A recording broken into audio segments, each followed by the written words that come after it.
Hello बच्चों, मैं doctor Sunita Nandal कक्षा 11th के लिए गद्य भाग में पाठ 3 विदाई संभाषण। पाठ का नाम है विदाई संभाषण। इसके लेखक हैं बाबू बाल मुकुंद गुप्त के अभ्यास के प्रश्न लेकर आइए समझते हैं। शिव शंभू की 2 गायों की कहानी के माध्यम से लेखक क्या कहना चाहता है। शिव शंभू की 2 गायों की कहानी वास्तव में लेखक लॉर्ड कर्जन को सुना रहा था, जिसका भारत में राज था। लेखक ने इस कथा के माध्यम से स्पष्ट किया है कि किसने लॉर्ड कर्जन ने कभी भी भारतवासियों का भला नहीं किया। उसने सदा ही अपने और अपने देश के हित को ध्यान में रखा। उसका जाना सींग मारने वाली गाय के जाने की बात ही दुखद रहा। वास्तव में बिछुड़ जाने का समय बड़ा ही दुखद होता है। सींग मारने वाली गाय की कहानी क्या है कि 2 गायें थी। एक गाय दूसरी गाय को टिकने नहीं देती थी। वो सींग मार मार कर खदेड़ कर उसको दुखी करती थी। एक दिन वो सींग मारने वाली गाय बेच दी गई, लेकिन जो दूसरी गाय थी वो उसके बिना बहुत दुखी अनुभव कर रही थी। तो लॉर्ड कर्जन का जाना भी सींग मारने वाली गाय के जाने की भांति दुखद रहा है। वास्तव में बिछुड़ने का समय बड़ा ही दुखद होता है। लेखक बताना चाहता है कि बिछुड़ने के समय वैर भाव द्वेष भाव सब छूट जाता है और मन शांत हो जाता है। हमारे देश में पशु पक्षियों को भी बिछुड़ने के समय उदास देखा गया।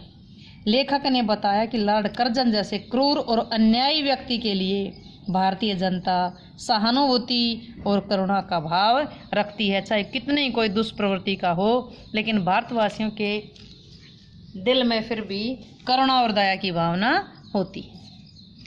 अगला प्रश्न देखते हैं। 8 करोड़ प्रजा के गिड़गिड़ा कर विच्छेद न करने की प्रार्थना पर आपने जरा भी ध्यान नहीं दिया। यह किस ऐतिहासिक घटना की ओर संकेत किया गया है? जब 1905 में बंगाल का विभाजन हुआ था तो उस समय की ऐतिहासिक घटना का वर्णन है। यहाँ बंगाल विभाजन की ऐतिहासिक घटना की ओर संकेत किया गया है। लॉर्ड कर्जन ने भारत के नित्य प्रति होने वाली क्रांतिकारी घटनाओं का समाधान करने के लिए एक कूटनीतिक योजना बनाई। इसके अंतर्गत उसने बंगाल के क्षेत्र का विभाजन करने की योजना बनाई कि ऐसे समस्याओं का समाधान होगा। भारत की जनता लॉर्ड कर्जन के नीच इरादों को समझ गई थी। बंगाल की 8 करोड़ जनता ने बंगाल के विभाजन का खूब विरोध किया। इसका पूरा भारत इसके विरोध में गरज उठा। इस घटना से स्वतंत्रता आंदोलन को बल मिला था। इसका विरोध हुआ, लेकिन लॉर्ड कर्जन पर किसी की बात का कोई भी असर नहीं हुआ। अगला प्रश्न, लॉर्ड कर्जन को इस्तीफा क्यों देना पड़ गया? लॉर्ड कर्जन अत्यधिक घमंडी अड़ियल किस्म का व्यक्ति था। बिना सोचे समझे किसी भी बात पर अड़ जाता था। यानी जब बंगाल का विभाजन हुआ, जो वो उसकी बंगाल विभाजन की जो प्लानिंग थी वो भी उन्होंने अपने मनमाने ढंग से लागू की। इसके कारण सारा देश उनके खिलाफ खड़ा हो गया। इसके कारण उसकी बदनामी हुई तो वापस वो इंग्लैंड जाने के रास्ते ढूंढने लगा। दूसरा कारण ये था कि अपनी इच्छा अनुसार किसी फौजी अफसर की नियुक्ति करवाना चाहता था कि भी मेरा ये रिश्तेदार है, इसको इस फला नौकरी पर रख लिया जाए। अगर ये नहीं रखा तो मैं इस्तीफा दूंगा। दोष दे रहा था, धमकी दे रहा था। किंतु उसकी जो सिफारिश थी वो अंग्रेज सरकार ने अनसुनी कर दी। इससे नाराज होकर उसने इस्तीफा देने की धमकी दे दी। सरकार ने कहा कि इस्तीफा देना तो दे दे। उसका इस्तीफा मंजूर कर लिया गया और उसे अंततः भारत छोड़कर जाना पड़ा। तो ये लॉर्ड कर्जन की घमंडी और अड़ियल और जिद्दी प्रवृत्ति के कारण ऐसा सब हुआ। विचारिए तो क्या शान आपकी इस देश में थी और अब क्या हो गई? कितने ऊंचे होकर आप कितने नीचे गिरे? इसका आशय स्पष्ट कीजिए। क्या अर्थ है इस पंक्ति का? सोचिए कि क्या शान थी आपकी इस देश में, अब क्या हो गई? लेखक लॉर्ड कर्जन की उस स्थिति से परिचित करवाते हैं जब एक समय था लॉर्ड कर्जन उसकी लेडी की कुर्सी सोने की हुआ करती थी। देश के सब रईस अमीर लोग उन्हें सलाम करते थे। ईश्वर के बाद, भगवान के बाद उसी का दर्जा लॉर्ड कर्जन का दर्जा माना जाता था।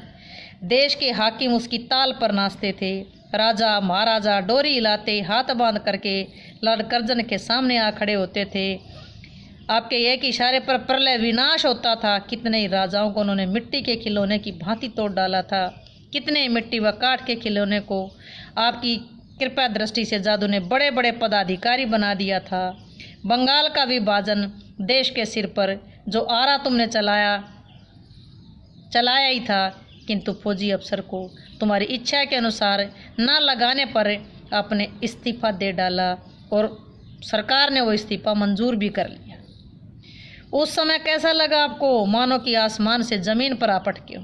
देखते देखते आपकी स्थिति इतनी दयनीय हो गई कि आपकी इच्छा के विरुद्ध आपको इंग्लैंड लौटना ही पड़ा।